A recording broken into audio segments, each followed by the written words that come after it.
ACAP stands for the Accelerated Culinary Arts Certificate Program.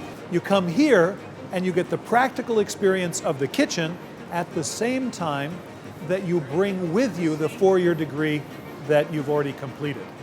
My name is Dr. Julia Nordgren. I'm a physician and also a graduate of CIA's ACAP program.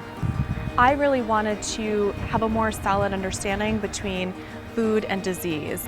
I felt it was really important for me to do the ACAP program in particular. It's an accelerated program for people who already have existing degrees, and that suited my background perfectly. The location of the CIA here in Napa really sets the stage for such fantastic learning. The food here, the climate, the wine, everything combined, and of course the expertise of the chefs. It's such a fantastic place. I actually can't imagine having studied anywhere else. My name is Ann Alvaro, and I'm the chef de cuisine at Altador Bush Street in Pacific Heights. The ACAP program enhanced my bachelor's degree because it gave me a lot of hands-on training. It really pushed me to be in the kitchen and managing the kitchen.